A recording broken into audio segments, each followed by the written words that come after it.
like, this is going to really transform your space. There's so many things you can do with this feature. It can be an armature for hosting Indigenous artwork. So today I am just going to ramble. I just wanted to share something that happened to me at work a couple of weeks ago. That was a little bit of a wake-up call for me, and it kind of forced me to check my own attitude and reflect on what being an architect means for me.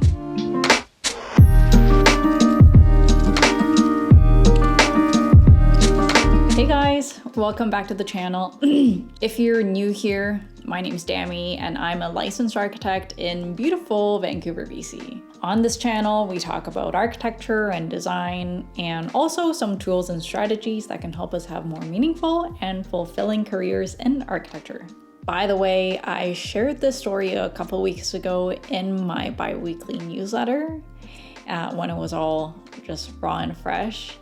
And now I want to tell you that story again verbally because I've had some time to reflect and think about it. By the way, if you are interested in joining my newsletter, I will leave the link below. I've been getting some really positive feedback, although I've only put out one newsletter so far. I would love it if you guys want to join. So right now I'm working on a renovation of a library. You might have noticed that libraries right now are going through a massive transformation with more and more books becoming digitized and with more and more people absorbing content online. Libraries are turning more into what we're calling a community hub where they host events and workshops. And so we're working with a group of librarians and we're taking some of the original functions of the building, a lot of which was used to store and sort books,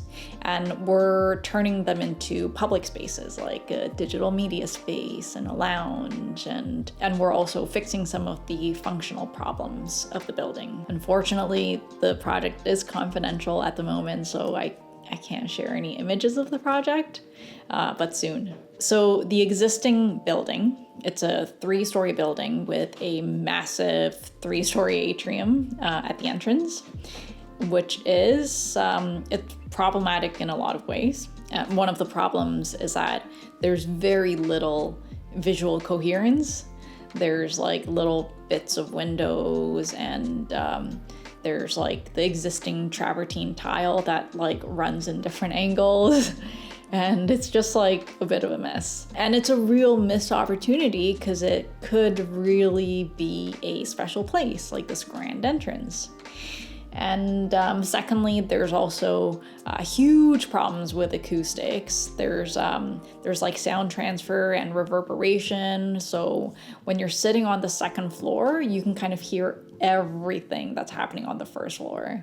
I was there when a kid was throwing a temper tantrum and it was like really, really, really disruptive for the entire library. The librarians, they wanted to solve some of these issues, but they also wanted this entrance to be like a celebration of this neighborhood and this community, which is really diverse. And they also really wanted to program this space for functions because right now it's just used for circulation. And so one of our proposals was an acoustic feature that would hang in the center of the atrium. So first of all, it would act as an acoustic buffer, but at the same time, you could project onto it, you could project down from it onto the floor, and it would create lots of different possibilities for using this atrium and really allow us to program the atrium for different events. It would also tie together some of the like random visual elements in the space. So yeah, we were super excited about this idea, and when we first presented it to the librarians, they were super excited, and so we were like, yes!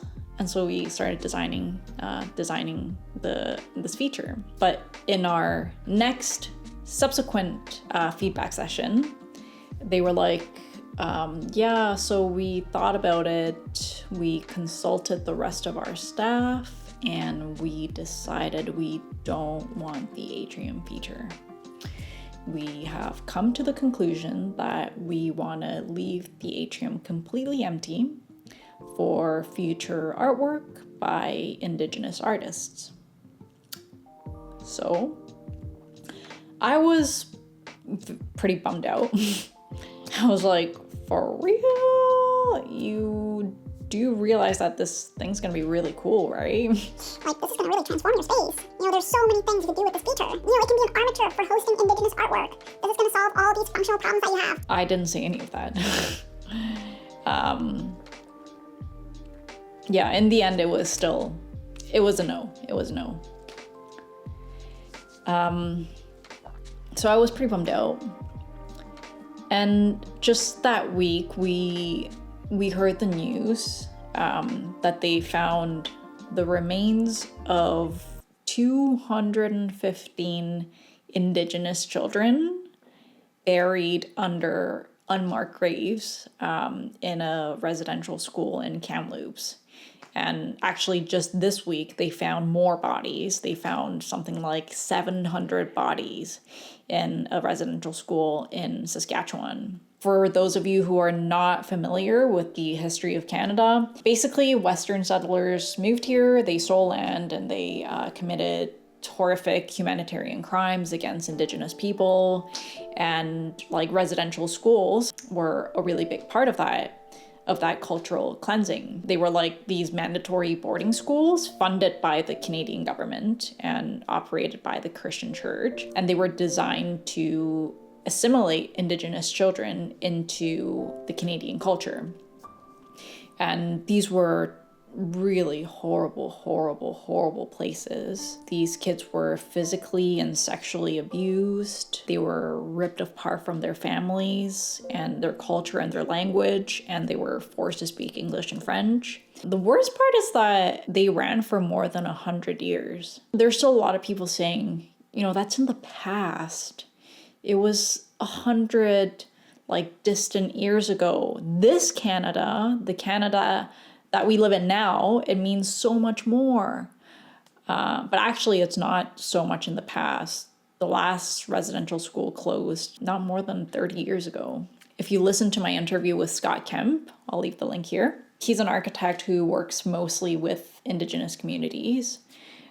He talked about how the communities that he's worked with are still being systemically discriminated against still today. There's also this thing called intergenerational trauma, which means if your parents or grandparents were survivors of years and years of racism, of physical and sexual abuse, of having no rights, then it's very, very highly likely that those traumas are going to be passed down onto you. Well, that's the definition of intergenerational trauma, but in this case, I'm actually not talking about trauma that's been passed down. Like my friend Jake, she just shared a post saying that she still has friends and family who are direct survivors of the residential school system who have been directly affected by this. For me, in the midst of my everyday existence, in my day-to-day job of being an architect, design buildings, put up the walls, I guess I had kind of neatly stacked Canada's history into a corner as something to be dealt with or something that I have to work with. And it was just a reminder for me that as long as I am a person living and benefiting from this beautiful city, I also have a responsibility to at least reflect on this. And as long as I'm an architect working in this unceded territory, I have a responsibility to spend more time learning about the city's reconciliation efforts and how I can contribute to that. There's a really great quote by Jane Jacobs where she says, "The first fundamental of successful city life, people must take a modicum of responsibility for each other, even if they have no ties to each other. This is a lesson no one learns by being told. It is learned from the experience of having other people without ties or kinship or close friendship or formal responsibility to you take a modicum of responsibility for you. Life can get very insular. I was joking with my friends the other day that especially as you get older, your circle of concern, the people that you spend time with and the people that you spend energy on, it gets tighter and tighter. And it's not really your fault, and modern society kind of conditions us to be like this, and it kind of conditions us to be like me. I love Jane Jacobs because so much of what she writes about and what she fights for is just creating an environment for basic human decency and basic human connections. The building blocks of a good city is an environment where when you see someone in need, whether you know them or not, you help them. Not because you're the kindest person ever, but that's just because it's something that people do. And when you're in need and when something happens to you, you can trust that other people in your community are going to help you. So if a group of people in your community has experienced these horrific, immense injustices in their lives, I think we need to kind of try our best to bring them up and, give them a voice and make this space feel like they are a part of it and that they were a part of designing it. And no, I am not so arrogant as to say that as to think that architecture or urban planning can solve these very complex social, economic, or cultural issues. But I think at least we could do our best to elevate the vulnerable people as we design our environments. And even if it's just through the integration of artwork, we can do that in a meaningful way.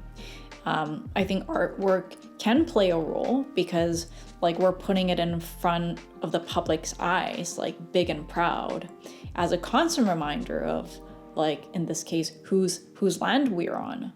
And hopefully we can celebrate the Indigenous community in some way.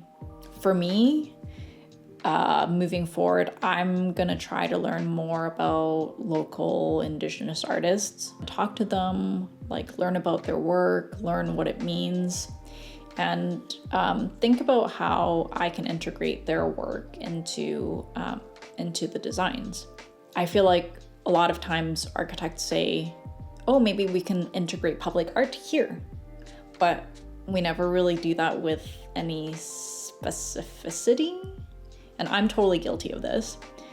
And we design with a very high level of specificity with everything else. So why is this any different, right? I also learned from the city recently that the city is trying to integrate public art in the very early stages of the building's design. So as we're designing the building, we can work with the artists, and maybe the artwork can inform the building and also vice versa. And I think it's the process that's really important. I think as architects, especially as architects in the 21st century, we need to be a little bit more than just designers. As much as I'd love to just design cool, beautiful things, we kind of have to solve a lot of the problems of our past generation. So we kind of need to get more involved in the community. We need to learn about the culture and the history of the place that we live in. I actually mentioned in my newsletter too, but I think some of the most successful architects that I've seen are generous and they're caring and they're very attentive to all the little things that are happening in their communities. And I think that can also be kind of a competitive advantage. Okay guys, that's it for today. Thanks for watching. Let me know what you think in the comments below. Do you think that you have a responsibility to your community? Thanks for listening to my ramble. All right, bye. See you in the next video.